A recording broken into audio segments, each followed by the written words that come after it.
Siddhartha Kaushal IPS గారు వ్యక్తిగత కారణాలతో ఆయన రాజీనామా చేసి ఆయన ఆంధ్రప్రదేశ్ రాష్ట్ర ప్రభుత్వం కానీ ఆంధ్రప్రదేశ్ కానీ నాకు చాలా ఇష్టం, కానీ నా వ్యక్తిగత కారణాల వల్ల నేను స్వచ్ఛంద పదవీ విరమణ చేస్తున్నానని చెప్తే దాన్ని మీరు రాజకీయం చేస్తారు. చెప్తున్నాం అదే, మీరు సింగయ్యదే దానికి ఒక ఉదాహరణ. మాకు సంబంధం లేదు, సింగయ్య మాకు సంబంధం లేదు, అతను ఎక్కడో పడి చనిపోయాడు. మరి అట్లాంటప్పుడు మీరు ఇంటికి పిలిచి ఎందుకు చెప్పారు అంటే ఇవన్నీ కూడా చూస్తూ ఉంటే తప్పుడు ప్రచారాలు చేసి మళ్ళీ తర్వాత సమర్థించుకోవడం. ఇప్పుడు కూడా సిద్ధార్థ కౌశల్ గారు ఆయన వ్యక్తిగత కారణాలతో అతను రాజీనామాలు చేస్తే దాన్ని తీసుకొచ్చి వేధింపులతో వాళ్ళు వెళ్ళిపోతున్నారు. ఎవరు వేధింపులు చేశారు? మీరు మీ ప్రభుత్వ హయాంలో అధికారులతో వేధింపులు చేయించి ఎవరైతే సహకరించలేదో వాళ్ళని పక్కన పెట్టి పోస్టింగ్లో కూడా చేసింది మీరు జగన్మోహన్ రెడ్డి గారు. ఇవాళ మీ కారణంగా అనేక మంది ఐఏఎస్ ఆఫీసర్లు జైలు పాలైనటువంటి విషయం వాస్తవం కాదా? మీరు చేసినటువంటి కుట్రలో అనేక మంది ఐఏఎస్ ఆఫీసర్లు కానీ ఐపీఎస్ ఆఫీసర్లు కానీ ఇవాళ కోర్టు కేసులు ఎదుర్కొంటున్నది వాస్తవం కాదా?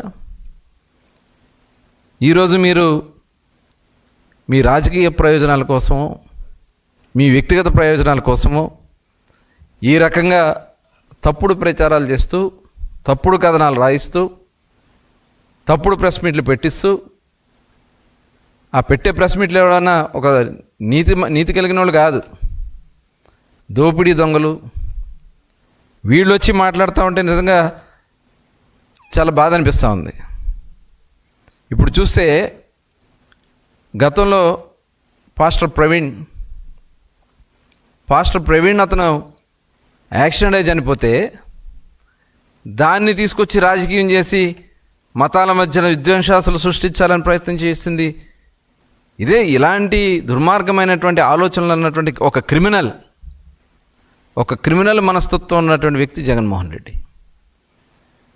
ఆ కింద పిల్ల సైకోలు, ఈ పిల్ల సైకోలు అందరు కలిసి వాళ్ళు చేసినటువంటి తప్పిదాల నుంచి తప్పించుకోవడం కోసం తప్పుడు ప్రెస్ మీట్లు పెట్టడమో తప్పుడు కథనాలు చేపిస్తామో అధికారులను బ్లాక్మెయిల్ చేయటమో అధికారుల్ని వ్యక్తిగత స్వార్థం కోసం వాడుకోవాలనే ప్రయత్నం చేస్తున్నటువంటి విషయం మనం చూసాం. బొంబాయి నటి కాదంబరి జత్వాని మరి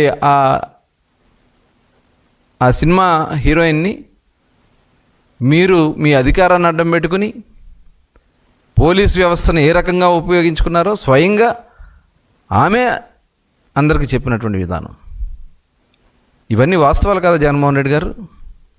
ఇవాళ మీరు వచ్చి నీతి కబుర్లు చెప్తూ అక్కడ వాళ్ళు ఏదో వ్యక్తిగత గొడవల్లో జరిగినటువంటి విషయాన్ని తీసుకొచ్చి అది పార్టీలకి రుద్దాలని ప్రయత్నం చేయటం, ఒక పనికిరాని చెత్త వెధవలతో బియ్యం బొక్కేసి దానికి సమాధానం చెప్పించడం. మీరు ముందే వెళ్ళి అడ్వాన్స్గా వెళ్ళి కోర్టులను ఆశ్రయించడం, హ్యాండ్స్ బెటర్ బెయిల్ తెచ్చుకోవాలని ప్రయత్నం చేస్తాం.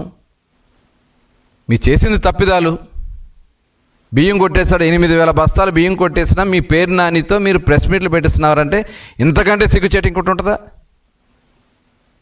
ఇవాళ ఆయనే స్వయంగా చెప్పాడు, డబ్బులు కట్టాడు అంటే దొంగతనం చేసి డబ్బులు కట్టేస్తే దొరైపోతారా?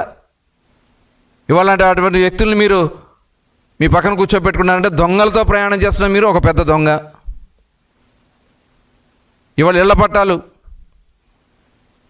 అక్రమంగా అక్కడ ఇళ్ల పట్టాలన్నీ కూడా సృష్టించి ఎన్నికల్లో కొడుకుని అందలం ఎక్కించడం కోసం అధికారాన్ని దుర్వినియోగం చేసినటువంటి వ్యక్తుల్ని మీరు మీ పక్కన పెట్టుకుని ప్రోత్సహిస్తారా? ఆ రోజున తెలుగుదేశం పార్టీ కార్యాలయం మీద దాడులు చేయించారు. ఆ దాడి చేసినటువంటి వాళ్ళకి ప్రమోషన్లు ఇప్పిస్తారు. చంద్రబాబు నాయుడు గారి మీద ఆనాడు దాడి చేసినటువంటి జోగి రమేష్ గారికి మంత్రి పదవి ఇస్తాడు జగన్మోహన్ రెడ్డి గారు. అంటే ఒక కక్షాపూరితమైనటువంటి రాజకీయాలకి care of address Jaganmohan Reddy. ఎవరైతే దాడులు చేస్తారో, తెలుగుదేశం పార్టీ కార్యాలయం మీద దాడులు చేస్తారో వాళ్ళకి నువ్వు ప్రమోషన్స్ ఇచ్చావంటే ఈ క్రిమినల్స్ని ప్రోత్సహించింది మీరు కాదా జగన్మోహన్ రెడ్డి గారు? నేను అడుగుతా ఉన్నా. బూతులు మాట్లాడితే వాళ్ళకి రక్షణ కల్పిస్తాం, ఇంకా పైగా భావ ప్రకటన చేసే స్వేచ్ఛ మీరు మాట్లాడినటువంటి సందర్భాలు.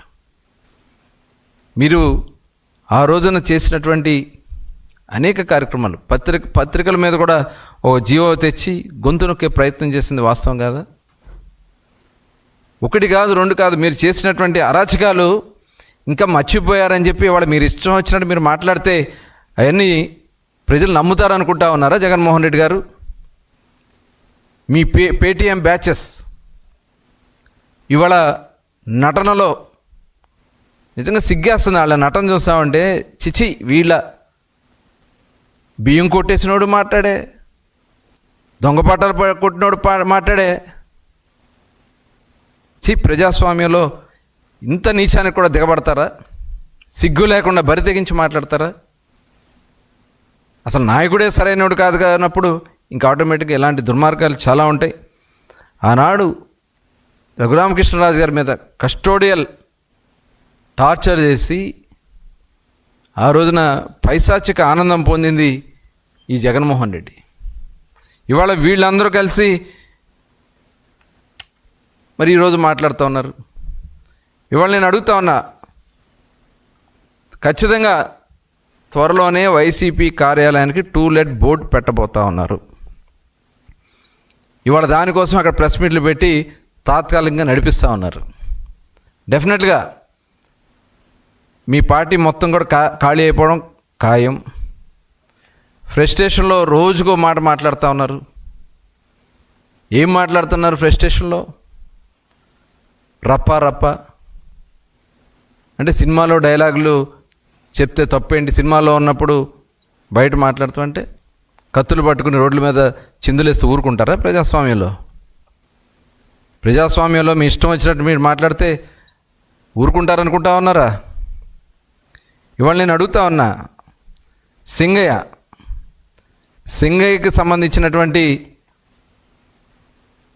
విజువల్స్ వస్తే నా కారుకు సంబంధం లేదు, మా కారు తొక్కించలేదు, అసలు మాకే సంబంధం లేదు, వెనకేదో వచ్చినటువంటి వెహికల్ తొక్కిందని చెప్పినటువంటి మీరు తర్వాత మరి ఆ కుటుంబాన్ని పిలిచి మరి వాళ్ళకేదో ఓదార్పులు చేసినటువంటి విషయాన్ని చూస్తామంటే ఏ రకంగా మీరు మాట్లాడుతూ ఉన్నారు. ఇవాళ మీరందరూ కూడా చూసాం,